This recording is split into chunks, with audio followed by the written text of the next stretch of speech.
Hello दोस्त।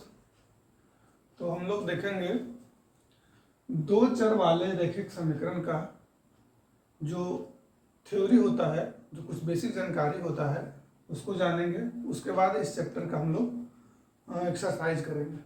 तो class 10 का है ये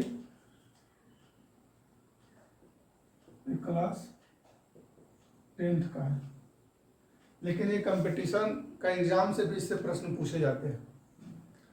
तो आइए, दो चर वाले रैखिक समीकरण होते हैं। इसमें भी दो प्रकार का समीकरण होता है। दो चर वाले एक रैखिक समीकरण और दो चर वाले दो रैखिक समीकरण। तो इसमें पहला देखेंगे हम लोग कि दो चर वाले एक रैखिक समीकरण। दो चर वाले एक रैखिक समीकरण किस प्रकार से होगा? स्टैंडर्ड फॉर्म में।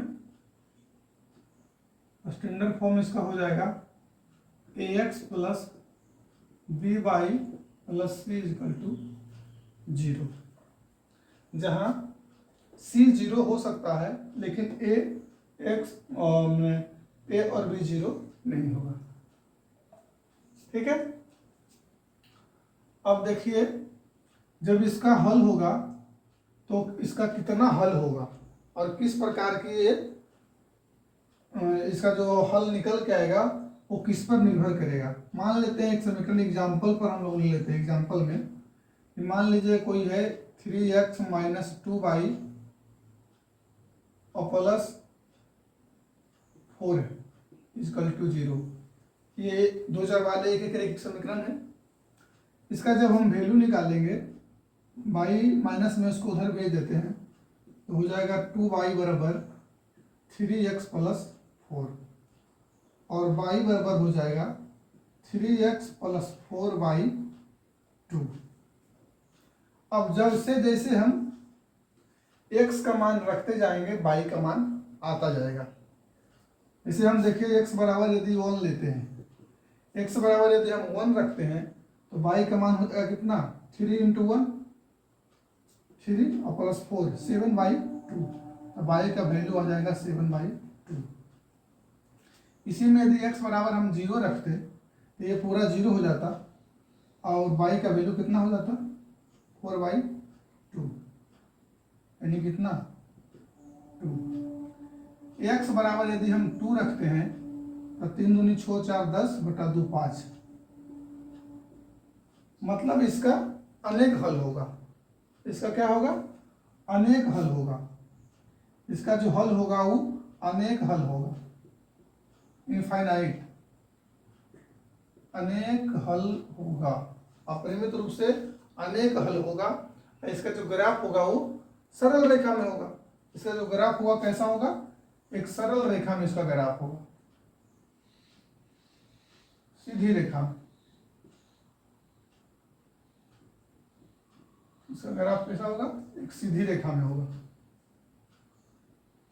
तो ये हो गया दो चर वाले रैखिक समीकरण में एक रैखिक समीकरण और उसका ये हल हो गया। फिर इसी में देखेंगे दो चर वाले रैखिक समीकरण में आएगा दो रैखिक समीकरण। दो चर वाले दो रैखिक समीकरण, ये था 2 वेरिएबल्स इन 1 लीनियर इक्वेशन। अब आएगा 2 वेरिएबल्स इन 2 लीनियर इक्वेशन। ये उसको देखते हैं।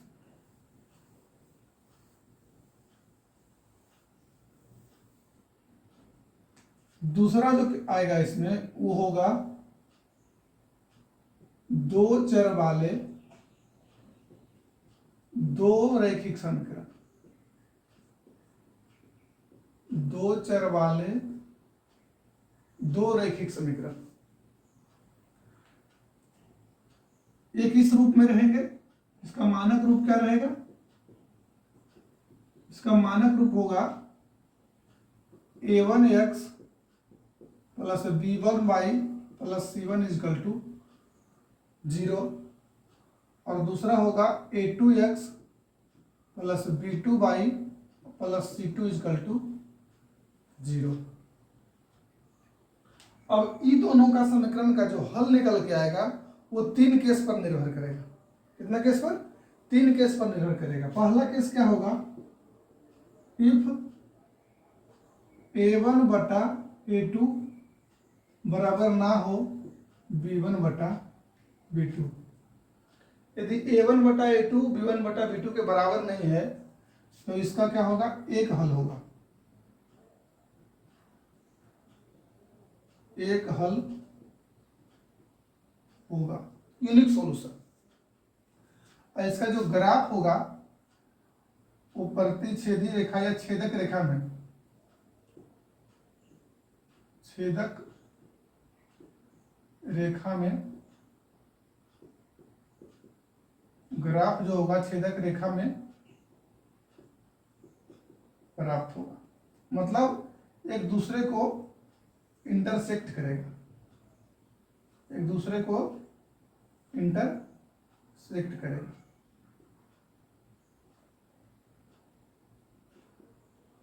एक दूसरे को इंटरसेक्ट करेगा। एक हल होगा, इसका ग्राफ जो होगा एक दूसरे को इंटरसेक्ट करेगा। ठीक है। दूसरा केस जो इसमें बनेगा,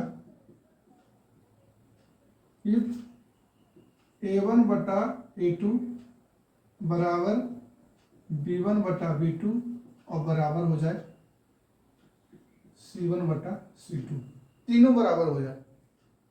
जब तीनों बराबर हो जाएगा तो इसका होगा अनेक हल, अनेक हल, अपरिमित रूप से अनेक हल होगा, मेनी सॉल्यूशन।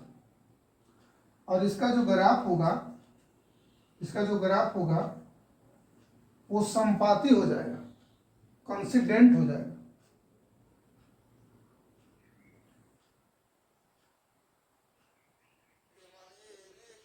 आया तो इसी के ऊपर आ जाएगा CD, मतलब संपाती हो जाएगा।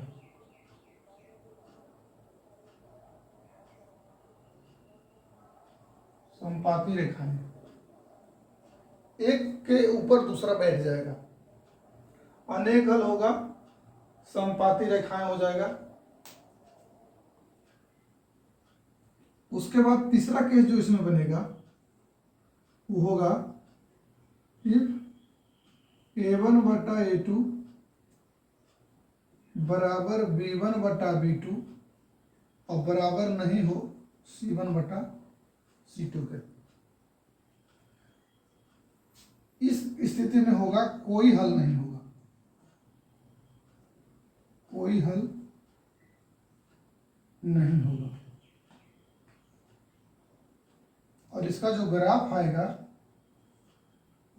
वो दो रेखाएं पैरेलल हो जाएगी, समानांतर रेखाएं, समांतर रेखाएं में प्राप्त होगा और इसका कोई हल नहीं होगा। तो इसी 3 केस पर दो चर वाले दो रैखिक समीकरण का हल निर्भर करता है। ठीक है।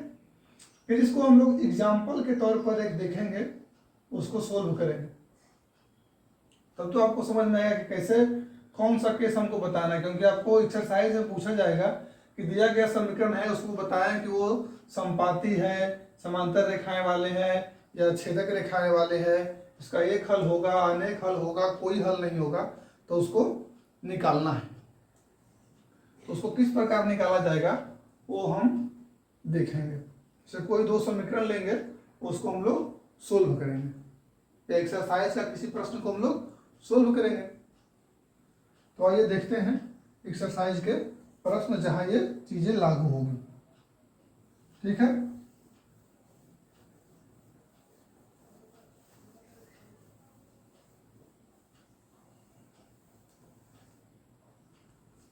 जैसे हम आपको एक्सरसाइज का देखते हैं कोई प्रश्न।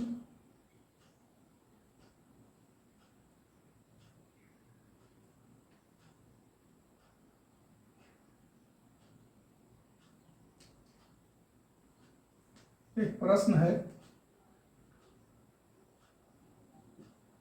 5x minus 4y plus 8 is equal to 0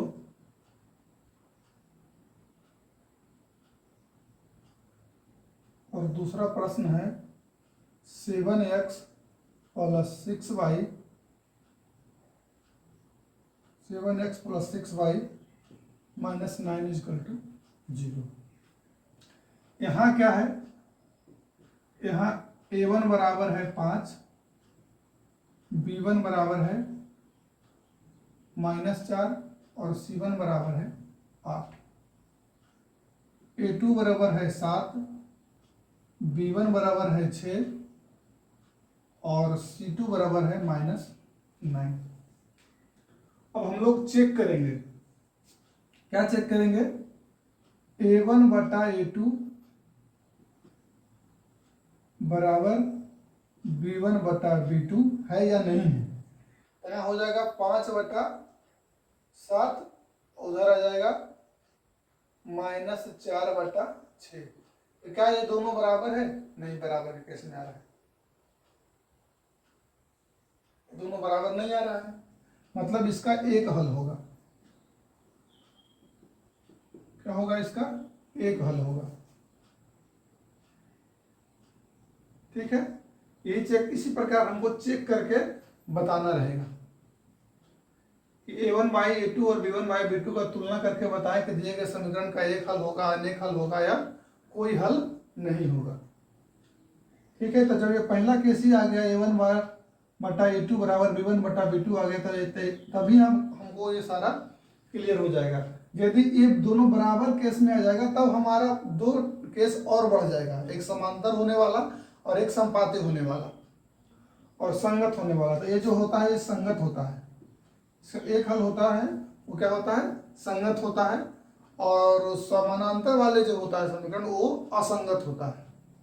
तो हम लोग देखें इस प्रकार से, इसी प्रकार हम आपका एक्सरसाइज अगला वीडियो में लेके आएंगे।